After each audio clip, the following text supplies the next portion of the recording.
Tricks, आपका नाम tricks है, ठीक है ट्रिक्स, तो इसका कोई ट्रिक्स है नहीं स्पीड इंक्रीज़ करने का अचानक से। आपने बेसिक अभी कभी ख़त्म किया, धीरे धीरे 30 40 50 में लिखोगे, फिर धीरे धीरे 50 से 60 आएगा। डिक्टेशन जब आप नए नए पकड़ रहे हो ना, उस टाइम में बहुत ज़्यादा डीमोटिवेशन होगा, उससे आपको फाइट करना पड़ेगा। हाय गाइस, तो मैं यहाँ लैपटॉप लेके बैठ गया हूँ। तो जैसे जैसे मैं आपका देखता रहूँगा क्वेश्चंस और मैं आंसर देता रहूँगा। तो ठीक है गाइस, तो शुरू करते हैं अपना question answer session. Psychology facts ने पूछा कि एसएससी एग्ज़ाम डेट कब आएगी, लूसेंट जीके में इम्पोर्टेंट टॉपिक्स बताए, जीके नोट्स बनाना ज़रूरी है क्या, एग्ज़ाम में डिफ़िकल्ट वर्ड्स को कैसे लिखें। एग्ज़ाम डेट कब आएगी? एसएससी स्टेनो 2019 और स्टेनो 2020 का तो डेट आ ही गया है, तो उसका पहले आप अच्छे से एग्ज़ाम दे लो। और नया प्रिपेयर कर रहे हो तो 2021 वाला इसी साल में शायद आ जाएगा नोटिस उसका, बाय दिसंबर मोस्ट प्रोबेबली आ जाएगा। लूसेंट जीके में इम्पोर्टेंट टॉपिक्स बताए, जीके नोट्स बनाना ज़रूरी है क्या? देखिए जीके में एक चीज़ क्लियर आपको बता देता हूँ कि जीके काफ़ी अनप्रेडिक्टेबल चीज़ है, ठीक है। तो जीके का सच में कुछ एकदम एक्यूरेट बोला नहीं जा सकता। जितना मुझे लगता है मैं आपको सजेस्ट कर सकता हूँ, लूसेंट से जो जीके का स्टैटिक पार्ट है उसको पढ़ना है। अब उसको कितना पढ़ना है वो डिपेंड करता है आप प्रीवियस ईयर्स के कितने पेपर्स आप दिए हो। जितना ज़्यादा प्रीवियस ईयर के पेपर्स दोगे उतना ज़्यादा आपको समझ में आएगा कि स्टैटिक में से किस टाइप का, हिस्ट्री में से, इकोनॉमी से, पॉलिटिकल साइंस से, कौन सी एक्ट, हिस्ट्री से एंशियंट हिस्ट्री से बोल रहा है कि मॉडर्न हिस्ट्री से बोल रहा है कि मिडिएवल हिस्ट्री से, कौन सा पार्ट से क्वेश्चन ज़्यादा आ रहा है, मुग़ल से ज़्यादा आ रहा है या हमारा जो इंडिपेंडेंस स्ट्रगल है वहाँ से ज़्यादा क्वेश्चंस आ रहे हैं। तो ये समझने के लिए आपको प्रीवियस ईयर्स बहुत सारा लगाना पड़ेगा, as much as you can. तो तब जाके आपको पता चलेगा कि स्टैटिक जीके का जो पार्ट है तो कौन सा पार्ट ज़्यादा इम्पोर्टेंट है। तो वो आप खुद करोगे ना, तभी आपका दिमाग में भी अच्छी तरीके से बैठेगा और आपको जीके जो है बहुत अच्छे से याद भी हो जाएगा। तो ये चीज़ आपको खुद फाइंड आउट करना है। और लूसेंट से मैंने स्टैटिक के लिए ही बोला था, तो स्टैटिक आप ऐसे निकालो और बाकी मॉक एग्ज़ाम आप जितना हो सके दो। उसमें भी काफ़ी सारा जो स्टैटिक जीके है वो भी आप जितना सॉल्व करोगे आपको आइडिया होता रहेगा। तो एग्ज़ाम में डिफ़िकल्ट वर्ड्स को कैसे लिखें? एग्ज़ाम के टाइम में डिफ़िकल्ट वर्ड्स कम ही आते हैं एसएससी के स्किल में। आएंगे भी तो मैक्स टू मैक्स 5 या 10 आएंगे। तो उसको जो है आप तुरंत, अगर आपके दिमाग में आउटलाइन आता है, आपने अगर बहुत ज़्यादा प्रैक्टिस किया है, चाहे वो कैलाश चंद्रा हो या प्रोग्रेसिव भी हो या कुछ भी हो, तो अगर ज़्यादा आपने प्रैक्टिस किया है तो आपके दिमाग में एक आइडिया ऑलरेडी बन गया होगा। तो उससे तुरंत जो है शब्द सुनते ना सुनते आपके दिमाग में आउटलाइन आ जाना चाहिए। अगर आ जाता है वेल एंड गुड, उसी को आप बना दीजिए। और अगर नहीं आता है तो तभी अगर आपको इंग्लिश में कोई कैपिटल अल्फ़ाबेट या कुछ उसमें सिंबल्स वगैरह कुछ बना के अगर आप याद कर सकते हो तो वो कर लो। अगर नहीं कर सकते हो तो छोड़ दो, बाकी एक्यूरेट करो। जो नहीं आ रहा है उसमें टाइम वेस्ट करने जाओगे तो आगे का भी जो डिक्टेशन है वो ख़राब हो जाएगा। ठीक है, एक वर्ड्स को लेके आप सोचोगे ना तो उसके बाद 3 4 वर्ड्स डिक्टेटर और बोल देंगे, फिर आपको लगेगा कि डिक्टेशन का स्पीड ज़्यादा है। स्पीड ज़्यादा नहीं होता है, डिक्टेशन का स्पीड एवरेज मोरलेस उसी के आसपास +5 -5 होता रहता है। लेकिन अगर उसमें कोई टफ़ वर्ड्स आ जाए और उसको हम दिमाग में सोचने लगे तो हम जो है पीछे चले आते हैं, हमारा स्पीड जो है घट जाता है। उसकी वजह से हमें लगता है कि डिक्टेशन का स्पीड ज़्यादा था, जबकि वो सच्चाई है नहीं, सच्चाई कुछ और है। SSC exam which type of dictation are mostly given? Dictation तो यार एसएससी में एनवायरनमेंट रिलेटेड मेरा आया था 2018 में, जो इकोलॉजिकल बैलेंस, फिर वास्तुतंत्र, फिर मैन एनिमल कॉन्फ्लिक्ट, फिर हार्वेस्टिंग, फॉरेस्ट को कैसे बचाया जाए, ये सब के ऊपर आया था। और 2017 में कॉलेज में एक ग्रेजुएशन आईआईएम में ग्रेजुएशन का एक स्पीच आया था, तो वो वाइस प्रेसिडेंट सर का था। तो वो ज़्यादा डिफ़िकल्ट कुछ था नहीं उसमें। तो हालांकि उससे पहले पार्लियामेंट्री डिक्टेशंस बहुत आते थे, और पार्लियामेंट्री इकोनॉमी, कल्टीवेशन, एग्रीकल्चर, ये सब से रिलेटेड आने का चांस काफ़ी ज़्यादा है। और स्पीचेस वगैरह अगर आपको लगता है कि करना चाहिए तो आप कर सकते हो वैरायटी के लिए, जैसे कि मैंने पहले बोला हुआ है, तो वैसे आप मेंटेन कर सकते हो। सुशांता जिन्ना ने बोला है, sir I had not attended my SSC steno exam previous 2019 batch due to some problem but applied 2020 can I get chance to attend on November. हाँ, तो क्यों नहीं है, ऐसा कुछ नहीं है। आपको प्रॉब्लम हुआ तो आपने प्रीवियस एग्ज़ाम नहीं दिया तो इस एग्ज़ाम में बैठ जाओ। Please ensure that you sit for this exam SSC 2020। Anish Singh, क्या कैलाश चंद्रा इनफ है एसएससी स्किल 2019 के लिए? Kailash Chandra more than sufficient है। मैंने ऑलरेडी इसका रिप्लाई पहले दे दिया, अगर आप देखे हो तो Kailash Chandra is more than sufficient. जिन्होंने 24 मैगज़ीन खूब अच्छे से कर लिए है, इसके बारे में आप ज़रूर वीडियो बनाएं। तो 24 मैगज़ीन कर लिया मतलब तो भौकाल मचा दिया भाई, बहुत बढ़िया है। इतना मैगज़ीन तो मैं आज तक नहीं कर पाया, 3 साल मैं कर रहा हूँ, अभी तक ख़त्म नहीं कर पाया। जो भी हो बढ़िया है, 24 मैगज़ीन का कर लिया मतलब आपका जो क्राफ्ट है उसका जो एरिया है वो बहुत बड़ा हो गया है, और आपका पूरा फुल कॉन्फिडेंस होना चाहिए, और आप कोई भी डिक्टेशन आप जो है कर लोगे। इसके बारे में बी टेस्ट एश्योर्ड, आप कोई भी डिक्टेशन निकाल लोगे, कोई प्रॉब्लम नहीं होगा। एस ने क्या बोला है? Sir please make reply to my queries, I am preparing for both CGL and steno. अच्छा, तो सीजीएल स्टेनो दोनों ही आप प्रिपेयर कर रहे हो। सीजीएल 2024 में आप दोगे। Currently focusing on steno, exam is in November. हाँ, तो I have already completed text book short hand once. Can I crack skill test of steno group C in 2020 skill test? Group C बोले तो क्या बोलना चाह रहे हो? Group C मतलब आप ग्रेड डी का क्लियर करना चाहते हो, या आप ग्रेड सी बोलना चाहते हो जो कि ग्रुप बी नॉन गेजेटेड है? तो एस आप पहले थोड़ा क्लैरिफिकेशन कर लीजिए और थोड़ा रिसर्च कर लीजिए कि ग्रुप और ग्रेड बहुत ज़्यादा डिफरेंट है। तो जो भी हो, आपने टेक्स्ट बुक शॉर्ट हैंड का एक बार कंप्लीट कर लिया, आपने डिक्टेशन लेना स्टार्ट किया है क्या? डिक्टेशन लेना स्टार्ट कर दीजिए अगर आपका कंप्लीट हो गया है तो। और स्किल जो है ग्रुप सी 2020 स्किल बिल्कुल आप ट्राई कीजिए, हो सकता है, कोशिश करेंगे तो बिल्कुल होगा, बहुत ज़्यादा प्रैक्टिस कीजिए आप। और सीजीएल स्टेनो दोनों ही अगर आप एक साथ करना चाहते हो तो वो आपका डिसीजन है। उसमें मैं पर्सनली मैं प्रेफर नहीं करता हूँ, क्योंकि मैंने भी शायद आपने अगर मेरा पुराना वीडियो देखा हुआ होगा तो मेरा पुराना एक्सपीरियंस है बहुत लंबा। मैं ग्रेजुएशन के बाद से मैं यही कर रहा था, आईबीपीएस के लिए प्रिपेयर किया, एसबीआई, सीजीएल, सीएचएसएल सारे एग्ज़ाम दे के रखे हैं भाई, एलआईसी दिया हुआ है, आईबी इंटेलिजेंस ब्यूरो का दिया हुआ है, ऐसा नहीं कि नहीं दिया। जब एग्ज़ाम देता था एक साइड से हर एक एग्ज़ाम देता था, और मैथ्स का तो दिन रात प्रैक्टिस करता था। मैथ्स काफ़ी अच्छा है मेरा, मैं साइंस बैकग्राउंड से हूँ, तो फिर भी मुझे मैथ्स और शॉर्ट हैंड एक साथ करने में मुझे दिक्कत आता था। तो ऐसा नहीं कि मुझे आता था तो आपको भी आएगा, पर्सन टू पर्सन ये वैरी करता है। तो आप ट्राई कीजिए, सच्चे मन से पूरा लगन से करेंगे और अच्छे से टाइम मैनेजमेंट करेंगे। अभी प्रायोरिटी आप स्टेनो को दे रहे हैं, अच्छी बात है, अच्छे से प्रैक्टिस कीजिए। All the best. Kuldeep Shukla पूछ रहे हैं कि डिक्टेशन का स्पीड में फ्लक्चुएशंस होता है, तो अगर होता है तो कितना डब्ल्यूपीएम का डिफरेंस होता है अप्रॉक्स? तो कुलदीप फ्लक्चुएशंस होते हैं, बिल्कुल होते हैं, और डिफरेंस +5 -5 ऐसा होता है। जैसे कि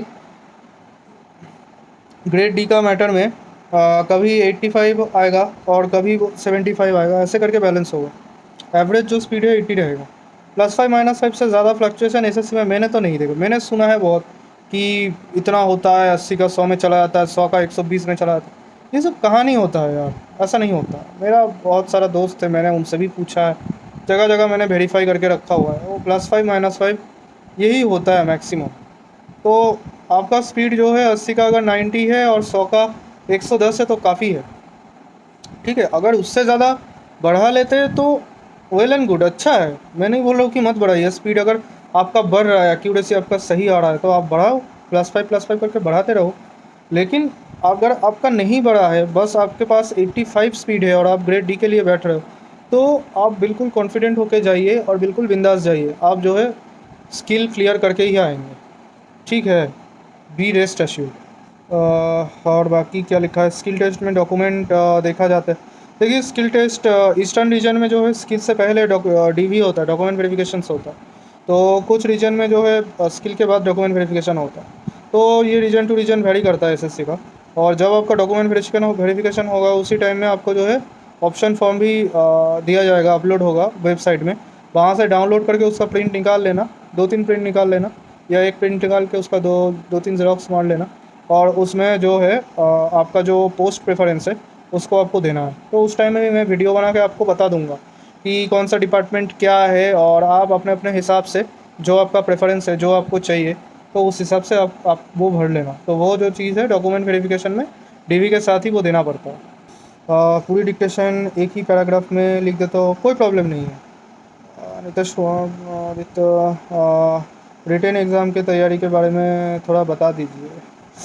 रिटेन एग्ज़ाम का तैयारी आदित्य, मेरा जो रिटेन स्ट्रेटेजी वाला एक वीडियो है, आप मेरा प्लेलिस्ट में जाओ, ठीक है।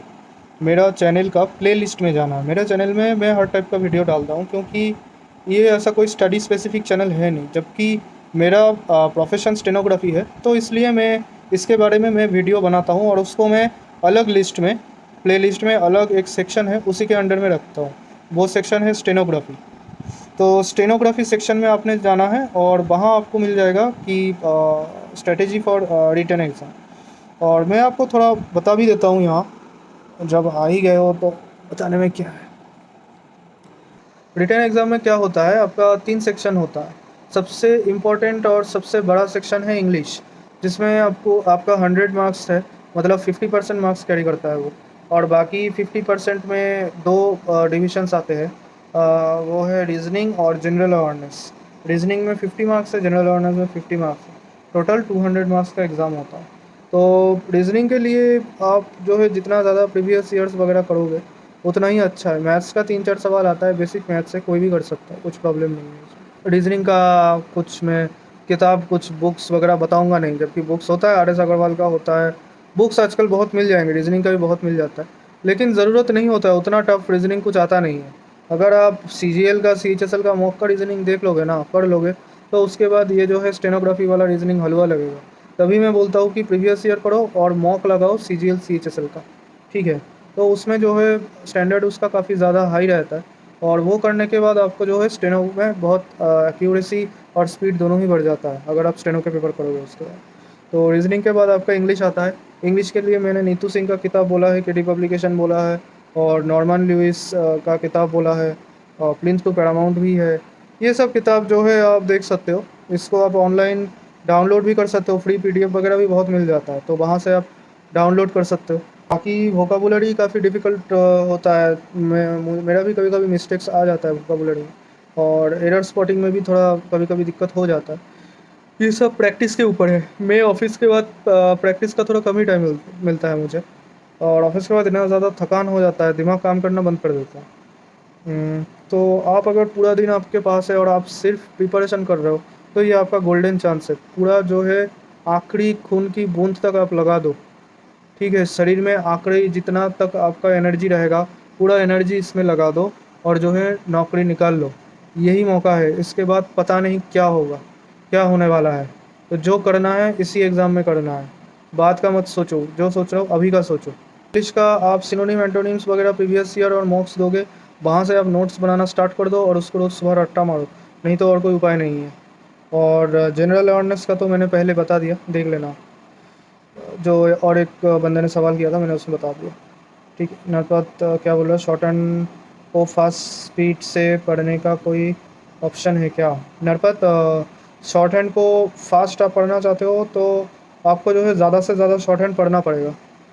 आपको पता है, जब आप पहले इंग्लिश पहली बार सीख रहे थे, या आपका जो मातृभाषा है, चाहे वो हिंदी हो, इंग्लिश हो, जो भी हो, आप जो जब वो पहली बार सीख रहे थे, उसके बाद धीरे धीरे आपने पढ़ना स्टार्ट किया, तो आपका पढ़ने का स्पीड जो है कैसे बढ़ा?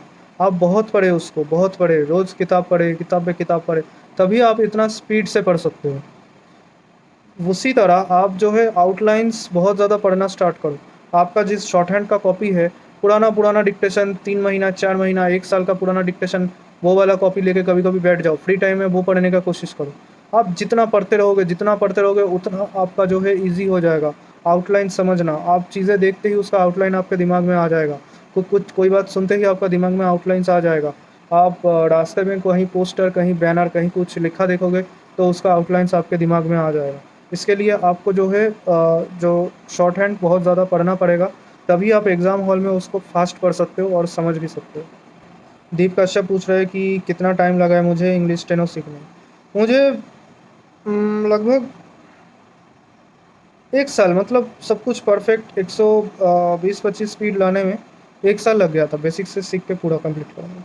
विवेक पूछ रहे हैं कि स्किल है 21 और 22 को 15 मिस्टेक्स वाला प्रेशर लेके स्टेनो लिखो वैसे किया, लेकिन अभी तक 35-40 मिस्टेक्स आ रहा है। प्रेसिडेंट स्पीच में 50 के अराउंड मिस्टेक्स आता है। विवेक देखो, मैं आपको जो है ऑनेस्टली एक चीज़ बताता हूँ। मिस्टेक्स घटाने का कोई सॉल्यूशन, मैजिक सॉल्यूशन नहीं है जिससे तुरंत मिस्टेक घट जाएगा। मिस्टेक्स घटाने का वही एक ही घिसा-पिटा एक ही रास्ता है। जहाँ-जहाँ गलती हो रहा है उसको पॉइंट आउट करो, उसको आप अलग कॉपी में लिखो और उसका आउटलाइन रोज़ सुबह प्रैक्टिस करो। 10 बार 15 बार लिखो एक-एक शब्द का आउटलाइन, जो बार-बार गलती आपसे हो रहा है। और अगर गलती आउटलाइन का नहीं है, अगर आप डिक्टेशन मिस कर रहे हो, तो आप उससे -5 स्पीड में लिखो। जो स्पीड में लिख रहे हो उससे -5 स्पीड में आप लिखो। और अगर आपको सुनने में दिक्कत आ रहा है या वर्ड्स समझने में दिक्कत आता है, तो आप ज़्यादा से ज़्यादा डिक्टेशन लिखते रहो। जितना लिखोगे आपका कान जो है फ़ैमिलियराइज़ हो जाएगा डिक्टेशन के साथ और आप ठीक से लिख पाओगे। एनर्जी बहुत लो है यार आज मेरा, पूरा दिन एकदम। अनुज सर एक बार ऑफिस टूर भी करा देना प्लीज़, मोटिवेशन के लिए। जीएस और करंट अफेयर्स के टॉपिक पर वीडियो बनाओ आप। कब से कब तक का करंट अफेयर्स पढ़ना चाहिए? करंट अफेयर्स आप, मैं प्रेफर करता हूँ लास्ट 6 मंथ्स का। उससे ज़्यादा अगर हो सके तो ज़्यादा पढ़ सकते हो। और करंट अफेयर्स ज़्यादा पढ़ने का मुझे नहीं लगता टाइम होगा, फिर भी मेरा ड्यूटी है, मैंने आपको बता दिया। लास्ट 6 मंथ्स का जो करंट अफेयर्स है वो पढ़ना बहुत ज़्यादा ज़रूरी है। आप वो कैसे पढ़ोगे, उसको आप कैप्सूल डाउनलोड कर सकते हो, ऑनलाइन में मिलता है। प्रैक्टिस मॉक का आता है, टेक्स्ट बुक का आता है, ग्रेड अप का आता है। वहाँ से कैप्सूल डाउनलोड करके आप करंट अफेयर्स कर सकते हो। मेरा स्टेनोग्राफी का बेसिक कंप्लीटेड है। मैं अपनी स्पीड कैसे इंक्रीज़ करूँ? तो ट्रिक्स, आपका नाम ट्रिक्स है, ठीक है ट्रिक्स, तो इसका कोई ट्रिक्स है नहीं स्पीड इंक्रीज़ करने का अचानक से। आपने बेसिक अभी-कभी ख़त्म किया है। धीरे-धीरे 30, 40, 50 में लिखोगे, फिर धीरे-धीरे 50 से 60 आएगा, है ना? तो गलती बहुत होगा, लेकिन उससे जो है हार नहीं मानना है और थकना नहीं है। एनर्जी बहुत ज़्यादा आपको चाहिए।